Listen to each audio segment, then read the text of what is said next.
আলহামদুলিল্লাহ ওয়াহদাহ ওয়াসসালাতু ওয়াসসালামু আলা মান লা নাবিয়্যা বা'দাহ। যাবতীয় প্রশংসা, হামদ ও সানা মহাপরাক্রমশালী আল্লাহ সুবহানাহু তাআলার জন্য। সকলেই বলি আলহামদুলিল্লাহ। দরুদ ও সালাম বর্ষিত হোক পৃথিবীর সর্বশেষ ও সর্বশ্রেষ্ঠ রাসূল আহমদ মুহাম্মদ মুস্তাফা সাল্লাল্লাহু আলাইহি ওয়াসাল্লামের প্রতি।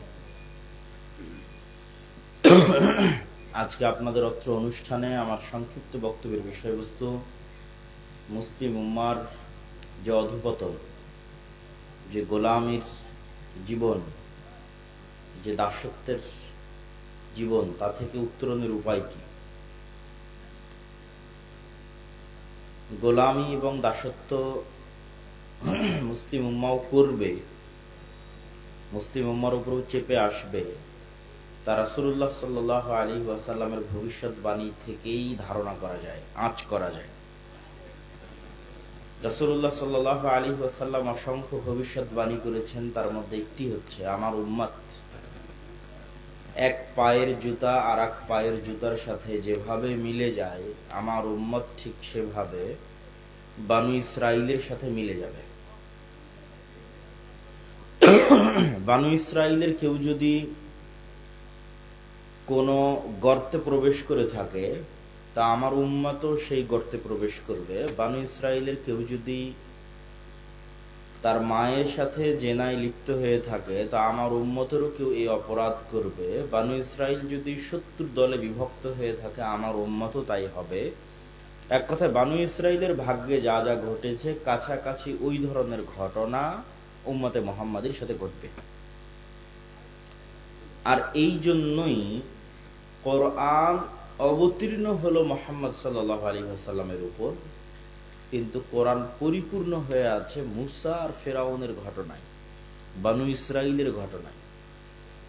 হিসাব অনুযায়ী পরিপূর্ণ থাকার কথা মুহাম্মদ সাল্লাল্লাহু আলাইহি ওয়াসাল্লামের ঘটনায়, যেহেতু অবতীর্ণ হয়েছে উম্মতে মুহাম্মাদীর উপরে, নবী মুহাম্মদ সাল্লাল্লাহু আলাইহি ওয়াসাল্লামের উপরে, কিন্তু অবতীর্ণ হলো এক নবীর উপরে, আর সেই পরিপূর্ণ, সেই বই পরিপূর্ণ হয়ে আছে আর এক নবীর উম্মতের গল্পে। বানু ইসরাইলের যত বিস্তর বর্ণনা পবিত্র কোরআনে আছে, আর দ্বিতীয় কোনো জাতির বর্ণনা নাই। মুসা এবং ফেরাউনের যত বিশাল ঘটনা প্রবাহ পবিত্র কোরআনে বর্ণনা করা আছে, আর কোনো নবীর ক্ষেত্রে করা নাই। অন্যগুলো তার চাইতে কম আছে, কিন্তু কম। তো এটার কারণ হচ্ছে, যেই উম্মতের উপর এই কিতাব দেওয়া হচ্ছে, এই উম্মতেরও উপর একদিন এই ধরনের ঘটনাগুলো ঘটবে, কাছাকাছি লেভেলের জিনিসগুলো ঘটবে। তো যাতে এই ঘটনাগুলো থেকে উম্মতে মুহাম্মাদী শিক্ষা নিতে পারে, যে বানু ইসরাইলের সাথে কি হয়েছিল, আমার সাথে কি হচ্ছে। বানু ইসরাইল কিভাবে মুক্তি পেয়েছিল, আমি কিভাবে মুক্তি পাব। বানু ইসরাইলের মতো ভয়ঙ্কর গোলামি কিন্তু আমরা করিনি, আর মনে হয় না যে বানু ইসরাইলের মতো ভয়ঙ্কর গোলামি উম্মতে মুহাম্মাদী করবে। কেন রাসূলুল্লাহ সাল্লাল্লাহু আলাইহি ওয়াসাল্লামের একটা দোয়া আছে যে উম্মতে মুহাম্মাদী যেন একত্রে, একসাথে, একইভাবে, একই সময়ে ধ্বংস না হয়ে যায়, পরাজিত না হয়ে যায়। তো বানু ইসরাইলের যেই পরিমাণের গোলামি, তার ধারে কাছে আমরা নাই। এই জন্য আমি আমার বক্তব্যে বলেছি যে মুসা আলাইহিস সালাতু ওয়াস সালাম ফেরাউনের কাছে যত দুর্বল ছিলেন, গাজার মুসলমানেরা ইসরায়েলের কাছে তত দুর্বল নয়। আবারও বুঝেন, আজকের গাজার মুসলমানেরা আজকের ইসরায়েল এবং আমেরিকার কাছে যত দুর্বল, মুসা আলাইহিস সালাতু ওয়াস সালাম ফেরাউনের কাছে তার চাইতে 1000 গুণ বেশি দুর্বল ছিলেন। মুসা আলাইহিস সালাতু ওয়াস সালামের দুর্বলতা বোঝার জন্য কিছু উদাহরণ দেই। মনে করেন আপনাদের এটা টাঙ্গাইলের কোথায় আসছি, বাসাইল নাকি এই জায়গা না, দেলদুয়ার। টাঙ্গাইলের দেলদুয়ারের কোন একজন কৃষক, তাকে বা তার যুবক ছেলেকে বলা হলো যে তোমাকে আমেরিকার প্রেসিডেন্টের কাছে দাওয়াত দিতে যেতে হবে। এটা আপনার কাছে এই লোক আমেরিকা এবং আমেরিকার প্রেসিডেন্টের তুলনায় যা দুর্বল, যেই দিন মুসা আলাইহিস সালামকে বলা হচ্ছে ফেরাউনের কাছে যেতে, ওই দিন উনি তার চেয়ে বেশি দুর্বল কয়েকটা কারণে। এক, এই ব্যক্তিকে যে আমি বললাম যাও আমেরিকায়, এমন সময় বলছি যখন ও আমেরিকার আদালতে মৃত্যুদণ্ডপ্রাপ্ত। মুসা আলাইহিস সালাম ফেরাউনের আদালতে মৃত্যুদণ্ডপ্রাপ্ত। এমন সময় বলছি এই দেলদুয়ারের মানুষকে তুমি আমেরিকায় গিয়ে দাওয়াত দাও ট্রাম্পকে, যখন এই দেলদুয়ারের এই কৃষক আমেরিকা থেকে পলাতক অবস্থায় আছে। কয় বছর থেকে পলাতক অবস্থায় আছে? 10 বছর থেকে। তো অনেক পলাতক আসামি তো দেশে বিদেশে ভালো অবস্থানে আছে, পাচার করা টাকা নিয়ে গিয়ে ভালোভাবে আছে। তো মুসা আলাইহিস সালাতু ওয়াস সালাম পলাতক অবস্থায় মানুষের বাড়িতে কাজ করতেছেন। তাহলে দেলদুয়ারের এই মানুষকে যখন বলা হচ্ছে আমেরিকা যেতে, তখন ও আর নিজের বাড়িতে নাই। দুবাইয়ে থাক, লন্ডনে থাক, দিল্লিতে থাক, আর করাচিতে থাক, সেখানে মানুষের বাড়িতে কাজ করে খায়। তখন তাকে যেতে বলা হচ্ছে আমেরিকা, এমতো অবস্থায় যে আমেরিকার আদালতে তার নামে মৃত্যুদণ্ড হয়ে আছে। শুধু এটাই নয়, আপনার এই দেলদুয়ারের এই মানুষের ন্যাশনালিটি আছে, পাসপোর্ট আছে, জাতীয় পরিচয়পত্র আছে, তার নামে একটা দেশ আছে, এলাকায় তার জমি জায়গা আছে, তার আত্মীয় স্বজন আছে, বিপদে পড়লে পাশে দাঁড়ানোর মানুষ আছে। আর মুসা আলাইহিস সালাতু ওয়াস সালাম এমন গোলাম জাতির সদস্য, এমন গোলাম কওমের সদস্য, যে যার মা পরিচয় দিতে পারেনি যেটা আমার ছেলে। ইউযাব্বিহুনা আবনাআকুম ওয়া ইস্তাহয়ুনা নিসাআকুম ওয়া ফি যালিকুম বালাউম মির রাব্বিকুম আযীম। পরিচয় দিলে জবাই করা হতো। তাহলে পাশে দাঁড়াবে এরকম কোনো পরিবেশ নাই। বানু ইসরাইলরা এত ভয়ঙ্কর লেভেলের গোলাম। হ্যাঁ, দিতে পারে। বানু ইসরাইলরা এই নিম্ন লেভেলের গোলাম। সম্মানিত উপস্থিতি, তাহলে বানু ইসরাইলদের ক্ষেত্রে তাদের উত্তরণের যে রাস্তা, আমি হয়তো আপনাকে বুঝাতে ব্যর্থ যে মুসা আলাইহিস সালামের নাম আমরা এত শুনেছি, মুসা আলাইহিস সালামের মুজিজার কথা আমরা এত শুনেছি যে মুসা আলাইহিস সালামকে অনেক বড় মনে হয়। কিন্তু মুসা আলাইহিস সালাতু ওয়াস সালামকে যখন দায়িত্ব দেওয়া হচ্ছে, তখন উনি অনেক অনেক অনেক দুর্বল।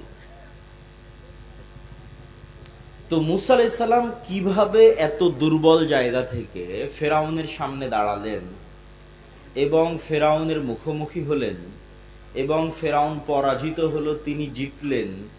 মুসা আলাইহিস সালামের জয় বহুদূরের কথা, মুসা আলাইহিস সালামের দাঁড়ানোর সাহস নাই দেখেই তো উনি মিশর থেকে পালিয়ে গেছেন। তাহলে দাঁড়ানোর সাহসটা কোথায় থেকে পেলেন? এই যে মুসা আলাইহিস সালামের ঘুরে দাঁড়ানো, এটাই হচ্ছে উম্মতে মুহাম্মাদির ঘুরে দাঁড়ানো। যে উম্মতে মুহাম্মাদি কিভাবে ঘুরে দাঁড়াবে, মুসা আলাইহিস সালাম কিভাবে ঘুরে দাঁড়াবে। মুসা আলাইহিস সালাম আমাদের চেয়ে দুর্বল অবস্থায় ঘুরে দাঁড়িয়েছেন। তাহলে আমরা এত ভালো অবস্থায় থেকে কেন ঘুরে দাঁড়াতে পারবো না? সিস্টেম কি ঘুরে দাঁড়ানো? গোলামি থেকে মুক্তির রাস্তা কি? তো গোলামি থেকে মুক্তির 1 নাম্বার রাস্তা আমি 4টা বা 5টা পয়েন্টে শর্টকাটে কথা বলবো। ঈমান বিল গায়বে ইয়াকিন। আল্লাহ সুবহানাহু ওয়া তাআলার সাহায্য ছাড়া ইসলাম এবং মুসলমানদের বিজয় হয়নি, হয় না, হবে না। 3 নাম্বার হচ্ছে সৎ আমলের মাধ্যমে আল্লাহ সুবহানাহু ওয়া তাআলার সাহায্য নিয়ে আসা। সত্যবাদিতা এবং ন্যায়পরায়ণতার মাধ্যমে নেতৃত্বের বিকাশ ঘটানো। জ্ঞান এবং শিক্ষার মাধ্যমে নেতৃত্বকে পূর্ণতা দান করা। তাহলে 1 নম্বর ঈমান বিল গায়বে ইয়াকিন। সকল নবীকে আল্লাহ সুবহানাহু ওয়া তাআলা কোনো না কোনো ভাবে গায়েবের কিছু অংশ দেখিয়েছেন, অদৃশ্য জগতের কিছু অংশ দেখিয়েছেন। যেমন আমাদের নবীকে তিনি মক্কা থেকে জেরুজালেম হয়ে সপ্তম আকাশ পর্যন্ত নিয়ে গেছেন। সূরা বানু ইসরাঈলের মধ্যে আল্লাহ বলছেন লিনুরিয়াহু মিন আয়াতিনা। কেন এই কাজ করেছি জানো? আমি তাকে আমার অদৃশ্য জগতের কিছু দেখাতে চাই, নিদর্শন দেখাতে চাই। জান্নাতের কথা আজীবন শুনলো, এখন সচক্ষে দেখাবো। এই যে মুহাম্মদ, এই যে জান্নাত। আজীবন শুনেছে জাহান্নাম, এবার সচক্ষে দেখাবো। সব 7 আসমানের কথা শুনেছে, এবার সচক্ষে দেখবে 7 আসমান কি জিনিস। তাহলে এগুলো গায়েবের জগৎ। মেরাজের সফরে আল্লাহ নবী এগুলো সচক্ষে দেখেছেন। তাহলে মোহাম্মদ সাল্লাল্লাহু আলাইহি ওয়াসাল্লামের ইমানের লেভেল আমার এবং আপনার ইমানের লেভেল এক হবে না। ঠিক তেমনি ঈসা আলাইহিস সালাতু ওয়াস সালামের জন্য আর এক গায়েব উন্মোচন করা আছে। আপনারা কোনোদিন মৃত মানুষকে জীবিত হতে দেখেছেন? মৃত মানুষকে জীবিত হতে দেখেন, এটা কিন্তু গায়েব। এটার উপরই পরকালের বিশ্বাস টিকে আছে। কিয়ামত মানেই মরা মানুষ আবার জীবিত হবে, এটাই কিয়ামত। ওই বিশ্বাসের উপরই কিয়ামত এবং পরকাল, জান্নাত জাহান্নাম দাঁড়িয়ে আছে, যে মরা মানুষ আবার জীবিত হবে। তো কেমনে মরা মানুষ আবার জীবিত হবে? তো ঈসা আলাইহিস সালাম সকাল সন্ধ্যা মরা মানুষ জীবিত করতেন। তাহলে এটা একটা গায়েব, যা ঈসা আলাইহিস সালামের জন্য মুজিজা। তো এই গায়েবের উপর ইয়াকিন তৈরি হলে ঈমান সর্বোচ্চ স্তরে পৌঁছে যায়। এখন মুসা আলাইহিস সালাতু ওয়াস সালামকে আল্লাহ বললেন, মুসা তোমার হাতে কি? তো আমার হাতে লাঠি। লাঠি ছাড়ো, সাপ হয়ে গেল। তো মুসা আলাইহিস সালাতু ওয়াস সালামকে আল্লাহ বললেন না যে আমি আজকে আসমান থেকে স্পেশাল গিফট নিয়ে এসেছি, জান্নাতের একটা স্পেশাল লাঠি নিয়ে এসেছি, এটা ছাড়লে সাপ হবে। জান্নাত আর আসমান থেকে আনা স্পেশাল লাঠি সাপ হতেই পারে, কিন্তু মুসা আলাইহিস সালাম এই লাঠি নিজেই 5-10 বছর থেকে ব্যবহার করতেছে, নিজে গাছ থেকে কেটে নিয়ে এসেছে। সেই লাঠি কেমনে সাপ হয়? এটা কোনো স্পেশাল লাঠি না, এটা স্বাভাবিক। তো মুসা আলাইহিস সালামের হাতে যে লাঠি থাকতো, আল্লাহ সেই লাঠিকে সাপে পরিণত করতে পারত। এটা আলাদা কোনো স্পেশাল লাঠি না। তো মুসা আলাইহিস সালাতু ওয়াস সালামের লাঠির সাপ হওয়া দেখে জাদুকরেরা কেন সিজদা করলো? জাদুকরদের দড়ি এবং লাঠিও সাপ হয়েছিল। আমরা যেমন আজকে 3D অ্যানিমেশনের মাধ্যমে বিশেষ চশমা দিয়ে বড় স্ক্রিনে যদি কোনো পার্কে অথবা কোনো থিয়েটারে গিয়ে বসি, তাহলে দেখবেন যে ওই স্ক্রিনের মধ্যে থেকে সাপ বের হয়ে এসে আপনাকে ছবল দিচ্ছে, ফটোগ্রাফির কারণে, সিনেমাটোগ্রাফির কারণে এবং 3D অ্যানিমেশনের কারণে। কিন্তু আসলে চশমা খুললে দেখা যাবে এখানে কোনো বাস্তবে সাপ নাই, কিন্তু চশমা দেওয়ার পর মনে হচ্ছে সত্যি সাপ বের হয়ে এসে আমাকে ছবল দিচ্ছে। তো যেই প্রযুক্তি দিয়ে আমরা এখন সাপের, মানুষকে আমাদের প্রযুক্তি দিয়ে সাপের একটা ধরন দিয়ে ভয় দেখাচ্ছি, সেম কোন জাদুকরী প্রযুক্তি দিয়ে তাদের লাঠি, তাদের দড়িগুলো চোখের সামনে মনে হচ্ছিল সাপ, কিন্তু ইন রিয়ালিটি এগুলো সাপ নয়। এটা আজকেও সম্ভব নয়। কিন্তু মুসা আলাইহিস সালাতু ওয়াস সালামের লাঠি একদম আপনাদের বিলে, পুকুরে, নদীতে যে সাপ আছে ওই জ্যান্ত আস্ত সাপ হয়ে গেছে, যেটা আল্লাহর সৃষ্টি, বাস্তব সাপ। এটা আজকেও আধুনিক বিশ্বে সম্ভব নয় যে আমি এই গ্লাসকে বলে দিলাম যে এটা সাপ হয়ে গেল। এইটাকে আমি 3D অ্যানিমেশন করে, ডিজাইন করে আমি মোবাইলে, কম্পিউটারে দেখাইতে পারি যে এটা আমি গ্লাস থেকে সাপ বানাই দিলাম জাদুর মধ্যে, এমন ভাবে সিস্টেম হয়ে গেল যে গ্লাস ভেঙে সাপ হয়ে গেল। কিন্তু ইন রিয়েল লাইফ এটা সাপ হবে না, বাস্তবে সম্ভব না। তো মুসা আলাইহিস সালাতু ওয়াস সালামের লাঠি বাস্তব সাপ হয়ে যাচ্ছে। এটাই মুসা আলাইহিস সালামের চিন্তা, চেতনা এবং গায়েবের উপর ইয়াকিন সব পরিবর্তন করে দিয়েছে। যে আমি যেই ফেরাউনের ভয়ে পালিয়ে এসেছি, যে ফেরাউন পৃথিবীর সবচেয়ে শক্তিশালী, তো ওই ফেরাউনের তুলনা আল্লাহ সুবহানাহু ওয়া তাআলার সাথে কেমন? উনি এই গায়েবের উপর ইয়াকিনের মাধ্যমে আল্লাহর শক্তি জানতেছেন। আল্লাহর শক্তির সাথে ফেরাউনের শক্তির তুলনা, লা হাওলা ওয়ালা কুওয়াতা ইল্লা বিল্লাহ। আল্লাহর শক্তির সাথে ফেরাউনের শক্তির তুলনা হচ্ছে যে আল্লাহ বেশি শক্তিশালী, ফেরাউন কম শক্তিশালী না। আল্লাহ অনেক শক্তিশালী, ফেরাউন তার তুলনায় দুর্বল। জি না, আল্লাহ শক্তির সাথে ফেরাউনের শক্তির তুলনা হচ্ছে যে ফেরাউনের শক্তি আল্লাহর শক্তির সামনে জিরো। বলেন আল্লাহু আকবার। দুর্বল নাই, কম শক্তিশালী নয়। দুর্বল, কম শক্তিশালী বললে ইমানই থাকবে না। আল্লাহর শক্তির সামনে ফেরাউনের শক্তি জিরো। এটাই লা হাওলা ওয়ালা কুওয়াতা ইল্লা বিল্লাহর অর্থ। এইটাই মুসা আলাইহিস সালামের কলবের মধ্যে ঢুকে গেছে। এটাই ঈমান বিল গায়বি। এখন যেই মুসা ফেরাউনের ভয়ে পালিয়ে গেছে, 10 বছর থেকে মানুষের বাড়িতে কাজ করে খাচ্ছে, এই মুসা আলাইহিস সালাম শুধু ঘুরে দাঁড়াবে না, এই মুসা আলাইহিস সালাম এই এক ইয়াকিনের উপর বিজয় পর্যন্ত নিয়ে চলে আসবে। বলেন আল্লাহু আকবার। এই ঈমান বিল গায়বি ইয়াকিন মুসলমানদের নাই। মুসলমানদের ঈমান বিল গায়বি ইয়াকিন নাই দেখে এরা মন্দির পাহারা দিয়ে ক্ষমতায় যেতে চায়। ঈমান বিল গায়বি ইয়াকিন নাই দেখেই তারা শুধু দুনিয়ার কলা কৌশল এবং রাস্তার উপর ভরসা করতে চায়। কিন্তু আমাদের পরের পয়েন্টে আমরা দেখব যে ইসলাম এবং মুসলমানদের বিজয় দুনিয়ার রাস্তায় হয় না। আল্লাহর সাহায্য ছাড়া ইসলাম এবং মুসলমানদের বিজয় অতীতে হয়নি, ভবিষ্যতে হবে না, এখনো হয় না, এটার উপর ফুল স্টপ। কেউ যদি চায় যে আমি ইসলাম এবং মুসলমানদের বিজয় আমার দরকার, গোলামি থেকে মুক্তি আমার দরকার, তাকে সবার আগে আল্লাহর সাহায্য নিশ্চিত করতে হবে। আল্লাহর সাহায্য নিশ্চিত, বিজয় নিশ্চিত। আপনি পারমাণবিক বোমের মালিক হয়ে গেছেন, সাহায্য আল্লাহর নাই, জিততে পারবেন না, জয় হবে না। আপনি খুব দুর্বল অবস্থায় আছেন, কিন্তু আল্লাহর সাহায্য আছে, জিততে পারবেন। এই লজিকের পিছনে দলিল দেই, আমাদের নবী মুহাম্মদ সাল্লাল্লাহু আলাইহি ওয়াসাল্লাম দিয়ে শুরু করি। বদর, উহুদ, খন্দক, কোন যুদ্ধে মুহাম্মদ সাল্লাল্লাহু আলাইহি ওয়াসাল্লামের পক্ষে সম্ভব নয় যে তিনি জিতবেন। বদরে মুহাম্মদ সাল্লাল্লাহু আলাইহি ওয়াসাল্লাম 300, আবু জেহেল 1000। উহুদে মুহাম্মদ সাল্লাল্লাহু আলাইহি ওয়াসাল্লাম 700, আবু জেহেল 2000। খন্দকে মুহাম্মদ সাল্লাল্লাহু আলাইহি ওয়াসাল্লাম 500-700, আবু সুফিয়ান 10,000। উহুদে আবু সুফিয়ান 2000, খন্দকে 10,000। বদরে আর উহুদে আবু জাহাল আর আবু সুফিয়ান নিয়ে এসেছে শুধু মক্কার মানুষকে, আর খন্দকে আবু সুফিয়ান নিয়ে এসেছে পুরো সৌদি আরবের সকল গোত্র, সকল উপগোত্র। তাহলে 500-700 মানুষ 10,000 মানুষের মোকাবেলা করতে পারে না। বদর এবং উহুদ এই দুইটা যুদ্ধে কোনো মতে যদি জয়ের বা মোটামুটি লেভেলের যদি যুদ্ধের সম্ভাবনাও থাকে, খন্দকে এটা চুল পরিমাণও নাই, সরিষা সম পরিমাণও নাই। কেননা খন্দকে যেমন মোনাফেকেরা আছে, ঠিক তেমন 3টে ইহুদি গোত্র, বানু কোরাইজা, বানু কায়নুকা, বানু নাজির, এরাও ভিতর থেকে বাইরের মক্কার কোরাইশ আরবদের সাথে আতাত করেছে যে আজকে তো পুরো আরব একত্রিত হয়েছে মোহাম্মদের বিরুদ্ধে, আমরাও তোমাদের সাথে আছি, ভিতর থেকে আমরা মোহাম্মদ ইসলামকে সহযোগিতা করব না।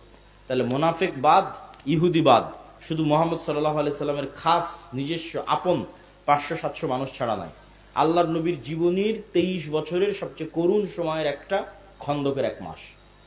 মুহাম্মদ সাল্লাল্লাহু আলাইহি ওয়াসাল্লামের লাইফের সবচেয়ে অসহায় নিরীহ সময়ের একটা খন্দকের 1 মাস। তো খন্দকের যুদ্ধে বিজয় কেন সম্ভব হলো? একমাত্র আল্লাহর সাহায্য। আল্লাহ সুবহানাহু ওয়া তাআলা যদি সহযোগিতা না করতো, খন্দকে বিজয় হতো না। বদরেও আল্লাহর সাহায্য, উহুদেও আল্লাহর সাহায্য, কিন্তু খন্দকে আরো বেশি। আল্লাহর সাহায্য ছাড়া দুনিয়ার শক্তিতে বিজয় হয় না। তার আর একটা প্রমাণ হচ্ছে হুনাইনের যুদ্ধ। হুনাইনের যুদ্ধটা হয়েছে মক্কা বিজয়ের পর। তো মক্কা বিজয় করে মুসলমানেরা এমনি কনফিডেন্স লেভেল হাই যে আমরা মক্কা বিজয় করে ফেলেছি। কত দুর্বল ছিলাম সেই বদর, উহুদ, খন্দকে, আর আজকে মক্কা আমাদের বিজয় হয়ে গেছে, মক্কার কাফের মুশরিক সব মুসলমান হয়ে গেছে। তো এমনিতেই মক্কা বিজয় করে কনফিডেন্স হাই আছে। তার উপর আবার মক্কা বিজয় করার কারণে আশেপাশের বিভিন্ন গোত্র উপগোত্র মুসলমান হওয়ার কারণে 12,000 মুজাহিদ একত্রিত হয়েছে হুনাইনের যুদ্ধে আল্লাহর নবীর পিছনে, 12,000 সাহাবী। তাহলে কোথায় উনি 300-700 নিয়ে যুদ্ধ করতে, আর কোথায় আজকে 12,000? তো 12,000 সাহাবী দেখে সাহাবীরাই মনে করে নিয়েছে যে আজকে আমরা এমনি জিতে গেছি। মক্কা তো বিজয় করেছি, আজ হুনাইনও বিজয়।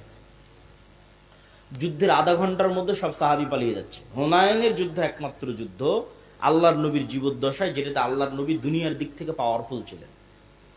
তাহলে নবীর জীবদ্দশায় দুনিয়ার দিক থেকে পাওয়ারফুল থাকার পরেও যুদ্ধে পরাজয় হচ্ছে, আল্লাহর নবীর সামনে দিয়ে তার সাহাবীরা পালিয়ে যাচ্ছে।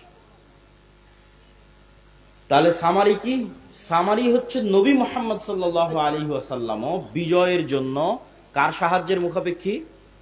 জোরে বলেন, কার সাহায্যের মুখাপেক্ষী? আল্লাহর সাহায্যের মুখাপেক্ষী। আল্লাহর সাহায্য যতক্ষণ নিশ্চিত না হয়েছে বিজয় সম্ভব নয়। অতীতেও কোনোদিন হয়নি, ভবিষ্যতেও কোনোদিন হবে না। আর এরকম ঘটনা আপনি পৃথিবীর ইতিহাসে খুব কম দেখাতে পারবেন যেখানে মুসলমানেরা শক্তিশালী অবস্থায় বিজয়ী হয়েছে। প্রত্যেকটা বিজয়ের ক্ষেত্রে দেখবেন মুসলমান এবং ইসলাম দুর্বল, বিপরীত পার্টি শক্তিশালী। যেমন ইউশা বিন নুন যখন আমালেকা গোত্রকে পরাজিত করে জেরুজালেমে, তখন আমালেকা গোত্রের কথা কোরআনে বলা আছে, ইন্না ফিহা কওমান জাব্বারিন লান নাদখুলা ফিহা হাত্তা ইয়াখরুজু মিনহা।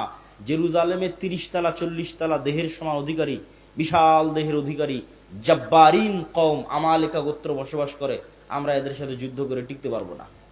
তো সেই যুদ্ধেও ইউশা বিন নুন বিজয়ী হয়েছে আল্লাহর সাহায্যে। দাউদ আলাইহিস সালাতু ওয়াস সালাম যখন তালুতের সাথে জালুতের বিরুদ্ধে যুদ্ধ করতে গেলেন, তখন পরীক্ষা ছিল নদীর পানি কেউ পান করতে পারবে না। মাত্র 300 মানুষ নদীর পানি পান না করে পার হলো। তো এই 300 মানুষ লক্ষ মানুষের সামনে দাঁড়িয়ে আছে। কোরআনের আয়াতে আল্লাহ বলছেন, লা তাকাতা লানা লিয়াউমা বিজালুতা ওয়া জুনুদি। আরে আজকে 300 মানুষ লক্ষ মানুষের সামনে কি করবে? আমাদের তো কোনো শক্তিই নাই, কোনো ক্ষমতাই নাই, যুদ্ধ কেমনে হবে? আর এক দল বলল কাম মিন ফিআতিন কালিলাতিন গালাবাত ফিআতান কাসীরাতান বিইذনিল্লাহ, কোরআনের আয়াত, যে আরে কত দুর্বল জাতিকে কত শক্তিশালী জাতির উপর বিজয় দিয়েছে আল্লাহ তার সাহায্যে। বলেন আল্লাহু আকবার। তাহলে মুসলমান এবং ইসলাম দুর্বল অবস্থায় বিজয়ী হতে পারে আল্লাহর সাহায্যে, শক্তিশালী অবস্থায় বিজয় হবে না যদি কার সাহায্য না থাকে? আল্লাহর সাহায্য না থাকে। এখন আল্লাহর সাহায্য কিভাবে আসবে? পয়েন্ট নাম্বার 3, আল্লাহর সাহায্য পৃথিবীতে আসে সৎ আমলের মাধ্যমে। সৎ আমলগুলোর মধ্যে মোস্ট পাওয়ারফুল দুটো আমল যা পৃথিবীতে আল্লাহর সাহায্য নিয়ে আসতে পারে আসমান থেকে, একটা রাতের সালাত, একটা সকাল সন্ধ্যার জিকির। যেগুলো ফরজ আমল এগুলো তো বাধ্যতামূলক, করতেই হবে। এগুলো না হলে আপনার সুইচই অন হবে না, অ্যাকসেপ্টই হবে না, ফোন ওপেনই হবে না, পাসওয়ার্ড মিলবে না, ফেস ভেরিফিকেশন নাই, ফিঙ্গারপ্রিন্ট নাই, মোবাইল কিভাবে খুলে? তো ফরজ তো লাগবেই। ফরজের উপরেও দুটো স্পেশাল ইবাদত, একটা রাতের সালাত, একটা সকাল সন্ধ্যার জিকির। বদরের যুদ্ধের আগের রাতে মুহাম্মদ সাল্লাল্লাহু আলাইহি ওয়াসাল্লাম এত লম্বা সালাত আদায় করছেন এবং বদরের যুদ্ধের দিন এত লম্বা দোয়া করছেন যে আবু বকর রাদিয়াল্লাহু তাআলা আনহু পর্যন্ত ক্লান্ত হয়ে গেছে, যে আপনি একজন নবী হয়ে এত আল্লাহ সুবহানাহু ওয়া তাআলার কাছে দোয়া করা লাগে, এত কান্নাকাটি করা লাগে, একবার বললেই তো হয়, আল্লাহ সুবহানাহু ওয়া তাআলা আপনার কথা শুনবে তো। কিন্তু ঘটনা হচ্ছে যে মুহাম্মদ সাল্লাল্লাহু আলাইহি ওয়াসাল্লাম আমার এবং আপনার চেয়ে ভালো জানতেন যে বদরে আমার বিজয় সম্ভব নয় কার সাহায্য ছাড়া? আল্লাহর সাহায্য ছাড়া। 1 নাম্বার, এটা আমার এবং আপনার চেয়ে ভালো জানতেন। 2, মুহাম্মদ সাল্লাল্লাহু আলাইহি ওয়াসাল্লাম আমার এবং আপনার চেয়ে ভালো জানতেন যে আল্লাহর সাহায্য পৃথিবীতে আমি মুহাম্মদ যদি নিয়ে আসতে চাই তাহলে আমাকে রাতের সালাত আদায় করতে হবে, আল্লাহর কাছে কান্নাকাটি করে দোয়া করতে হবে। তাহলে সামারি কি, রেজাল্ট কি, যেটা আপনি আজকে শিক্ষা নিয়ে যাবেন, যে পৃথিবীর সর্বশ্রেষ্ঠ নবী মুহাম্মদ সাল্লাল্লাহু আলাইহি ওয়াসাল্লাম আল্লাহর সাহায্য ছাড়া জিততে পারে না। 1 নাম্বার, পৃথিবীর সর্বশ্রেষ্ঠ নবী মুহাম্মদ সাল্লাল্লাহু আলাইহি ওয়াসাল্লাম আল্লাহর সাহায্যের জন্য রাতের সালাতের মুখাপেক্ষী।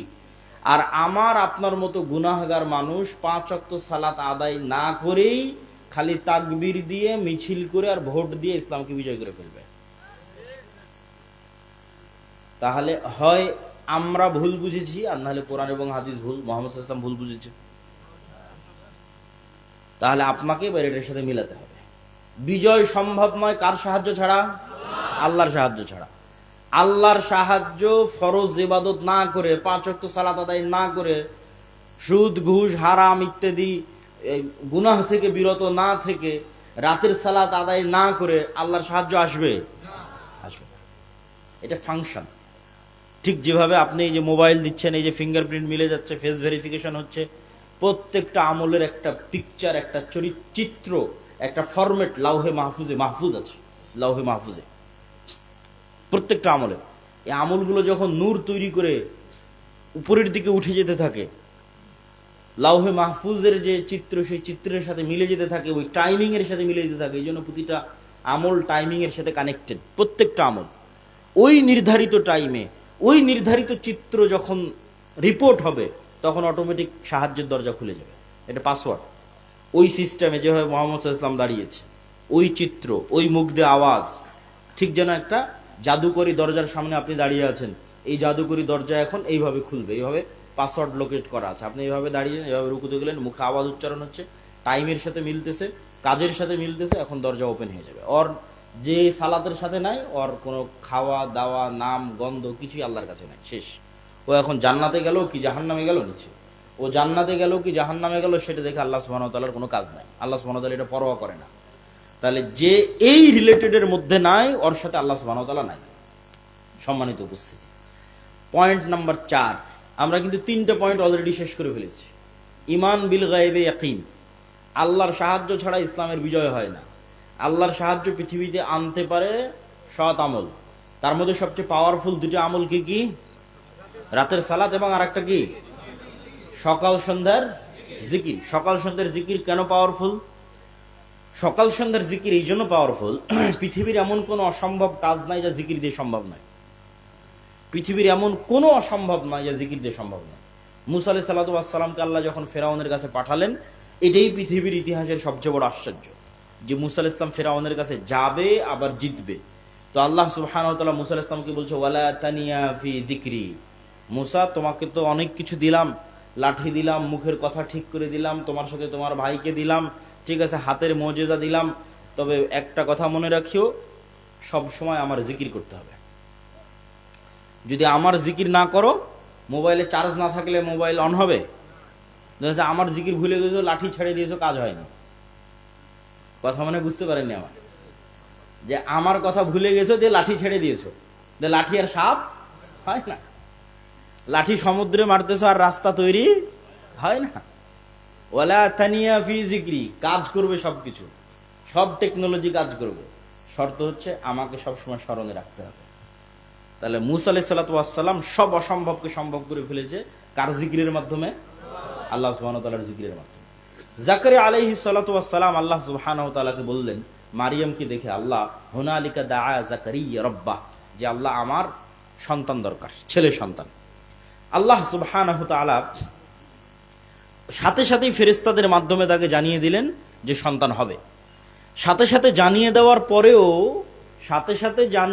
পরেও জাকারিয়া আলাইহিস সালাতু ওয়াস সালাম নিজেরই বিশ্বাস হচ্ছে না যে আমার সন্তান হবে।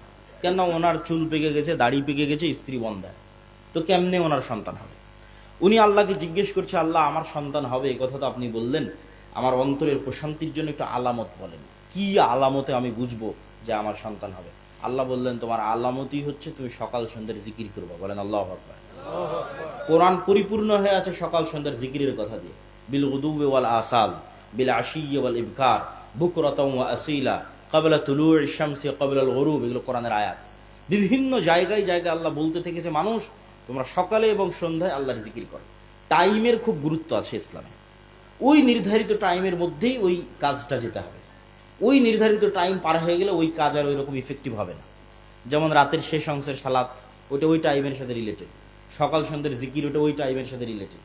যেই টাইমে যে সালাদ দেওয়া আছে, যে ওয়াক্তের সালাদ দেওয়া আছে, যখন সাহরি করতে বলা হয়েছে, যখন ইফতারি করতে বলা হয়েছে, এগুলোর জন্য সব সময় নির্ধারিত, সময় কানেক্টেড। তো সকাল সন্ধ্যার জিকির, সন্ধ্যা মানে মাগরিবের আগে, আসরের পর থেকে না সূর্য ডুবার পূর্ব পর্যন্ত, মাগরিবের পরে নয়, আসরের পর থেকে সূর্য ডুবার পূর্ব পর্যন্ত। আর সকাল মানে ফজরের পর থেকে সূর্য ওঠার পূর্ব পর্যন্ত, এই সময় জিকির।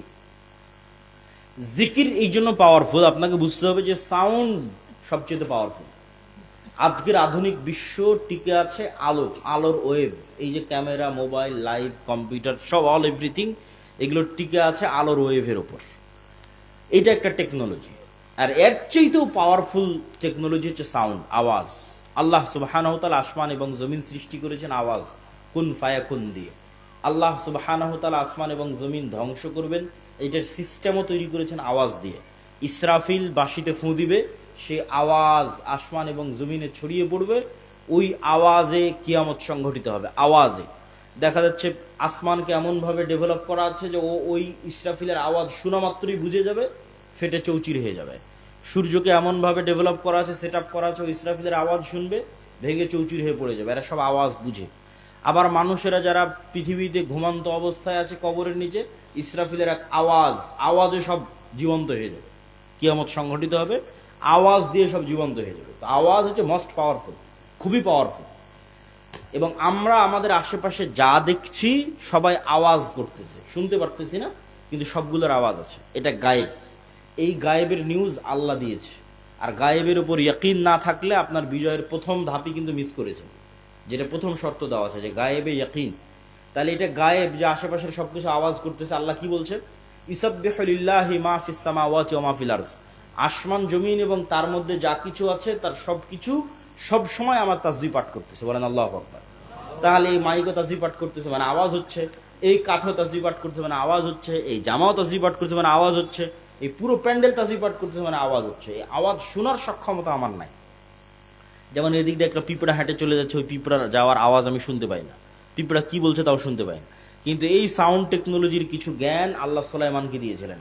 ওমা উতীতুম মিনাল ইলমি ইল্লা কালিলা। ওই পিঁপড়া কি বলছে সুলাইমান আলাইহিস সালাম বুঝতো, ওই পাখি কি বলছে সুলাইমান আলাইহিস সালাম বুঝতো, সুলাইমান আলাইহিস সালাম কি বলছে ওইটা আবার ওই পাখি পিঁপড়া বুঝতো। ঠিক আছে? তাহলে আমাদের আশেপাশের অল এভরিথিং সবকিছু সবসময় আল্লাহ তাসবিহ পাঠ করতেছে সবসময়। তাহলে আপনিও যখন সকাল সন্ধ্যায় জিকির করবেন, তাসবিহ করবেন, এগুলো কিন্তু আরো শুনতে পায়। এই জন্য এটা সবচেয়ে পাওয়ারফুল। যে আপনি তাসবিহ পড়তেছেন, এই তাসবিহ আপনার আশেপাশের সব শুনতে পাবে। রাসূল সাল্লাল্লাহু আলাইহি ওয়াসাল্লাম বলছে, যতদূর পর্যন্ত মুয়াজ্জিনের মাইকের আওয়াজ আজান যাবে, মুখের আওয়াজ যাবে, ততদূর পর্যন্ত জীব জন্তু, জড়বস্তু, জড় পদার্থ, কীট পতঙ্গ, পঙ্গপাল যা আছে এর প্রত্যেকটাই ওই আওয়াজ বুঝে এবং কিয়ামতের মাঠে সাক্ষী দিবে। আল্লাহু আকবার।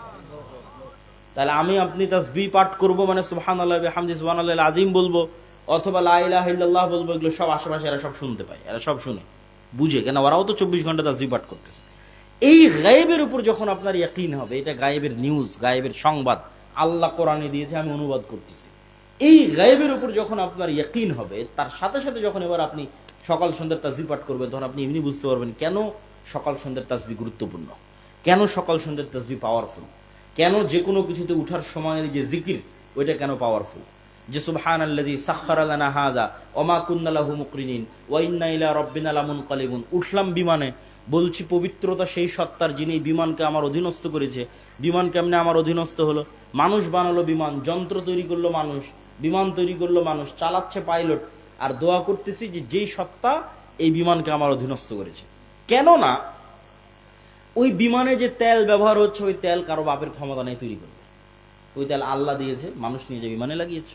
তাহলে ওই তেল কার তাসবিহ পাঠ করতেছে? আল্লাহর তাসবিহ পাঠ করতেছে।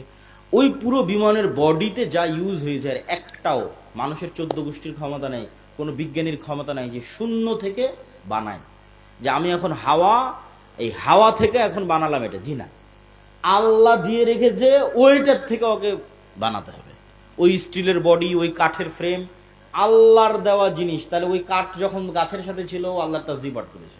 এখন কাটা অবস্থায় বিমানে আছে, তো তাসবিহ পাঠ করবে না?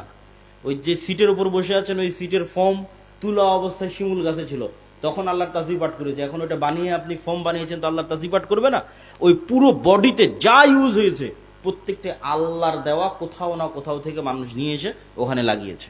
তাহলে পুরো বিমানের পুরো বডিটা, তেল থেকে শুরু করে অল এভরিথিং কার নিয়ন্ত্রণে? আল্লাহর নিয়ন্ত্রণে। এবং ওরাও আল্লাহ সুবহানাহু ওয়া তাআলা তাসবিহ পাঠ করছে। শুধু এটাই নয়, এই যে আমরা যে ভূমণ্ডল দেখতেছি, আমাদের যে উপরের যে আকাশ দেখতেছি, এই আকাশের সিস্টেমের মধ্যে, সেটআপের মধ্যে আল্লাহ যদি চুল পরিমাণ কম বেশি করতেন, তাহলে পাখি উড়ে হারিয়ে যেত অথবা উঠতেই পারত না। তো পাখি যে উড়ে ভারসাম্য রক্ষা করতে পারতেছে, এটা কোরআনে আল্লাহ চ্যালেঞ্জ করেছে, যে পাখি উড়ে যে হারিয়ে যায় না, আবার ফিরে আসে অথবা উঠতে পারে। এই সামান্য কম বেশি করলে দুটো জিনিস ঘটতো, উড়ে হারিয়ে যেতে হতো অথবা উঠতেই পারতো না। তাহলে উঠতেও পারবে, ফিরেও আসতে পারবে, আবহাওয়ার মধ্যে এই ভারসাম্যকে রক্ষা করেছে। তাহলে এই বিমান উড়ে হারিয়ে যাচ্ছে না, এই বিমান উড়ে আবার ফেরত আসতেছে, আবহাওয়ার মধ্যে এই ভারসাম্যকে রক্ষা করেছে আল্লাহ সুবহানাহু ওয়া তাআলা। তাহলে এখানে বিজ্ঞানীদের কিছুই নাই, সবকিছুই আগে থেকে ছিল, মানুষ চিন্তা করে নতুন করে জাস্ট একটা আর একটার সাথে জোড়া তালি দিয়ে বানিয়েছে। পাখি আগে থেকেই উঠতো, মানুষ কেমনে উঠবে মানুষ জানতো না। সম্মানিত উপস্থিতি, তাহলে আমরা কি বলতে চাচ্ছি? জিকির কেন পাওয়ারফুল, আওয়াজ কেন পাওয়ারফুল, এইটা আপনাকে বোঝানোর জন্য বিভিন্ন আঙ্গিকে চেষ্টা করলাম। তাহলে আল্লাহর আসমান থেকে আসমানি সহযোগিতা পৃথিবীতে নেমে আসার দুইটা মোস্ট পাওয়ারফুল টেকনোলজির, একটা হচ্ছে রাতের সালাত, একটা হচ্ছে সকাল সন্ধ্যার জিকির। এই জন্য যুদ্ধের মাঠেও সালাত আদায় করতে হয়। যুদ্ধের মাঠে সালাতুল খৌফ, যুদ্ধের মাঠের সময় অনেক সংক্ষিপ্ত, চোখের পলকে সময় পার হয়ে যাচ্ছে। আমি মনে করছি 40 মিনিট কথা বলছি, 40 মিনিট হয়ে গেছে, কথাই শুরু করিনি, 40 মিনিট হয়ে গেছে। আচ্ছা, আমি যা আলোচনা করতেছি সবগুলো আলোচনায় আল্লাহর পথে যাত্রা এই বইয়ের মধ্যে আছে। যে বইটা নতুন এসেছে, এই বইটা ঈমান বিল গায়বে ইয়াকিন তৈরি করার জন্যই লেখা। অদৃশ্য জগতের উপরে বিস্তর আলোচনা আছে। ওকে ওকে, ঠিক আছে। ফেরেশতা, শয়তান, রূহ, নাফস, ঠিক আছে, পরকাল, এগুলো সবগুলোর উপর বিস্তর আলোচনা আছে আল্লাহর পথে যাত্রা বই। এই বইটা আপনাদের প্রত্যেকটা মসজিদে, স্কুল, কলেজ, ইউনিভার্সিটিতে সপ্তাহে একদিন হলেও 1-2 পৃষ্ঠা পাঠ চক্র হিসেবে রাখতে হবে। মুসলমানেরা যদি তাদের নব উত্থান চায়, নতুন উত্থান চায়, তাহলে মুসলমানদের উত্থানের জন্যই এই বই লেখা। এই বইয়ের পরে আর একটা বই আসবে, আর একটা বই আসতেছে, যে আপনি পূর্ণাঙ্গ বিপ্লব পৃথিবীতে কিভাবে করবেন, মুসলমানেরা কেমনে পূর্ণাঙ্গ রূপে গোলামি থেকে স্বাধীনতার পথে কিভাবে যাত্রা করবে। এর সেকেন্ড বই আসতেছে। কিন্তু প্রথম বই জরুরি, কেন? প্রথম বইটা হচ্ছে ঈমান বিল গায়বে ইয়াকিন, আল্লাহর সাহায্য নিশ্চিত করা। আল্লাহর সাহায্য নিশ্চিত না হলে কোনো কিছুর কোনো কাজ নাই। পারমাণবিক বম হাতে থাকলেও কোনো কাজ নাই। তাহলে আগে এটা নিশ্চিত করতে হবে যে আমি পূর্ণাঙ্গ ঈমান বিল গায়বে ইয়াকিন রাখতেছি এবং আল্লাহর সাহায্য পাওয়ার সকল রাস্তা আমি অবলম্বন করতেছি। দুটো পয়েন্ট বলে বক্তব্য শেষ করব। তার আগে আপনাদের কাছে বৈঠকি দানের জন্য যেতে পারে।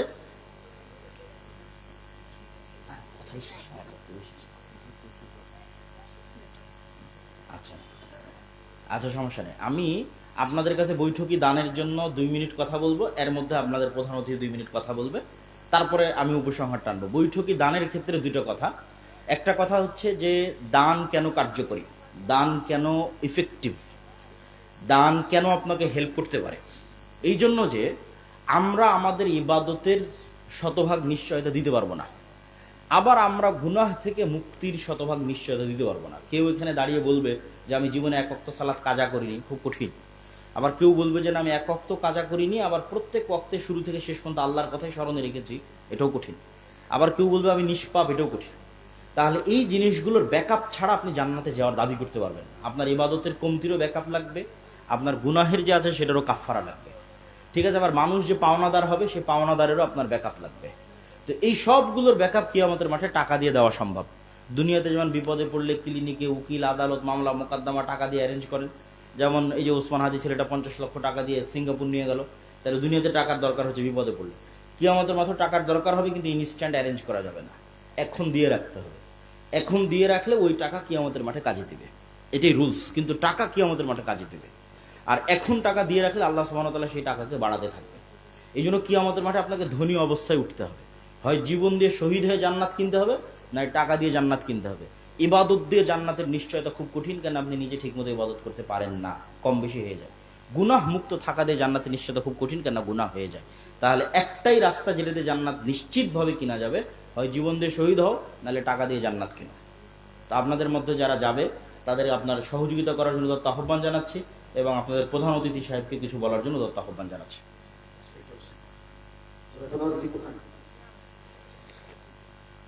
আপনাদের স্বেচ্ছাসেবক পাঠান দানের জন্য। আপনারা সবাই পকেটে হাত দেন, আর কেউ যাবেন না, শেষ করে দেবেন। 10টা মধ্যে শেষ করে দেবেন ইনশাআল্লাহ। 10টা বাজবে আর শেষ করে দেবেন। আপনারা অনুগ্রহ করে কেউ যাবেন না, 10টা হয়ে প্রোগ্রাম শেষ হয়ে যাবে ইনশাআল্লাহ।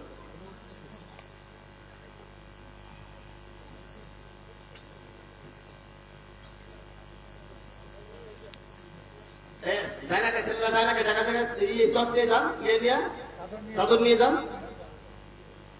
রোমাল ধরেন। 10টায় বক্তব্য ছেড়ে দেবেন ইনশাআল্লাহ।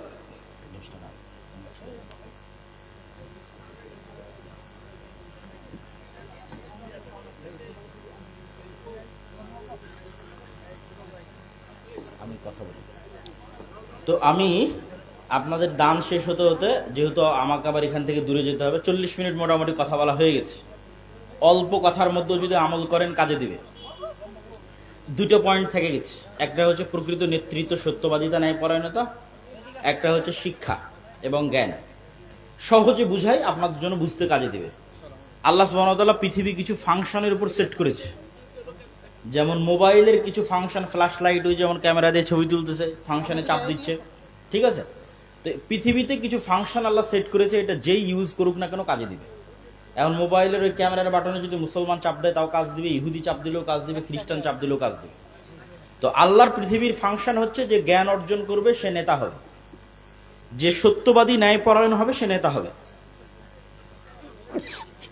তো জ্ঞান অর্জন যদি ইহুদি খ্রিস্টান করে, আর দেল দুয়ারের যুবকেরা যদি বিড়ি, সিগারেট, মদ, জুয়া, গাঁজা, নেশা, ফ্রি ফায়ার, পাবজি, খেল তামাশা, আলহামদুলিল্লাহ, বিভিন্ন নেশা এবং মাদকতার মধ্যে ব্যস্ত থাকে, আর ইহুদি খ্রিস্টানের সন্তানেরা যদি জ্ঞান অর্জন করে, তো কে নেতা হবে? আর একটু জোরে বলেন, কে নেতা হবে? ইহুদি খ্রিস্টান। আল্লাহ বলবে না যে ইহুদি খ্রিস্টান তোরা জ্ঞান অর্জন করছিস, তোদের নেতা বানাবো না, আমার দিল দুয়ারের কিছু বান্দা আছে, এরা মদ খায়, জুয়া খায়, এরা মুসলমান, এদের নেতা বানাবো। এই কাজ আল্লাহ করে। আল্লাহ সুবহানাহু ওয়া তাআলা রুল ব্রেক করে না। তাহলে যে ফাংশনের উপর সেট করা আছে ওই ফাংশনকে ইউজ করতে হবে। এই ফাংশন যে ইউজ করবে তার জন্য কাজ দেবে। তাহলে আপনি জ্ঞান অর্জন না করলে নেতা হতে পারবেন না, কথা শেষ। আল্লাহ নিজে জ্ঞানী, আদম আলাইহিস সালাতু ওয়াস সালাম জ্ঞানী, তলুতকে নেতা বানানো হয়েছে জ্ঞানের কারণে, এবং পুরো কোরআন জ্ঞান দিয়ে পরিপূর্ণ, মুহাম্মদ সাল্লাল্লাহু আলাইহি ওয়াসাল্লাম জ্ঞানী। আমরা যদি জ্ঞান অর্জন করে নেতা হতে পারবো, নাহলে গোলামি থাকবো। পয়েন্ট নাম্বার 2, সত্যবাদিতা, ন্যায়পরায়ণতা, এটাতে নেতা হয়। গণতন্ত্রের কালচার এমন, এখানে 2 নাম্বারই লিয়াজু, লবিং, ধোকাবাজি, এই রাস্তাগুলো দিয়ে মানুষ নেতা হয়। তো এই 2 নাম্বারই লিয়াজু, লবিং, এগুলোর মাধ্যমে যে নেতা হয় এরা মূলত গোলাম। আল্লাহর ক্রাইটেরিয়া এরা কি গোলাম। আর ওই যে ওসমান হাদির মতো ছেলে যারা কোনো দলের লিয়াজু, কোনো টাকা পয়সার লেনদেন, কোনো কিছুর সাথে না থেকে একদম স্ট্রেট ফরওয়ার্ড, যেটা সত্য, যেটা ন্যায় সেটাই বলবে, এইগুলো হচ্ছে আসল নেতা। কিন্তু এই নেতাগুলোকে গণতন্ত্রের সিস্টেমে উঠে আসতে দিবে না। এভাবে গণতন্ত্রকে সেট আপ করা আছে, উঠে আসলে গুলি করে উড়িয়ে দিবে। তাহলে গণতন্ত্র হচ্ছে গোলাম তৈরির কারখানা। মানে এখানে যদি এমপিও হয়, প্রাইম মিনিস্টারও হয়, তাহলে সে গোলাম। কেন? 2 নাম্বার রাস্তা অবলম্বন করেছে। 2 নাম্বার রাস্তা অবলম্বন করে নেতা হওয়া সম্ভব নয়। ওকে ভারত কিনে নেবে টাকা দিয়ে, আমেরিকা কিনে নেবে টাকা দিয়ে।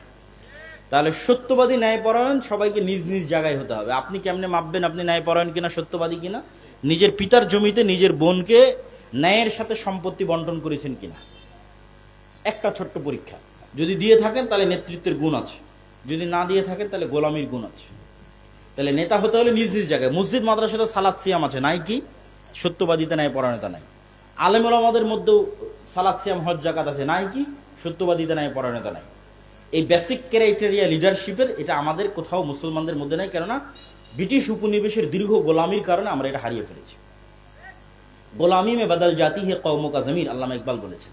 গোলামির মাধ্যমে স্বভাব চরিত্র পরিবর্তন হয়ে যায়।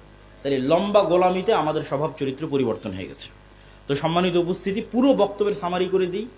আজকেই মুসলমানেরা গোলাম থেকে স্বাধীন হয়ে যাবে।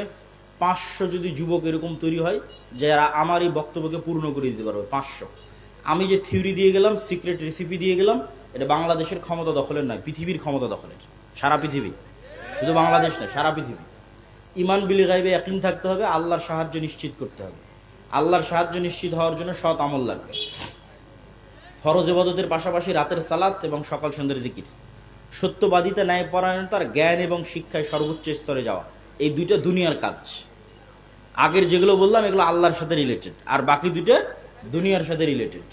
তাহলে আপনি হবেন এরকম 500 মানুষ যদি তৈরি হয়ে যায় যারা এরকম ক্রাইটেরিয়া পূর্ণ করবে, এরা শুধু বাংলাদেশ বিজয় করবে না, এরা পৃথিবী বিজয় করবে। তো আল্লাহ সুবহানাহু ওয়া তাআলা আমাদের উম্মতকে, আমাদের নতুন প্রজন্মকে এটা করার তৌফিক দান করুক, আল্লাহুম্মা আমিন। এই বলে আমার সংক্ষিপ্ত বক্তব্য এখানেই শেষ করছি। মাসিক আল ইতিসাম, মক্তব, দাওয়া ইলাল্লাহ, এগুলোকে মূল্যায়ন করবেন। বিস্তারিত বলার সময় পেলাম না। আল্লাহর পথে যাত্রায় বইটাকে মূল্যায়ন করবেন। সুবহানাক আল্লাহুম্মা ওয়া বিহামদিকা, আশহাদু আল্লা ইলাহা ইল্লা আনতা, আস্তাগফিরুকা ওয়া আতুবু ইলাইক। আসসালামু আলাইকুম ওয়া রাহমাতুল্লাহি ওয়া বারাকাতুহু। কই আপনার প্রধান অতিথি?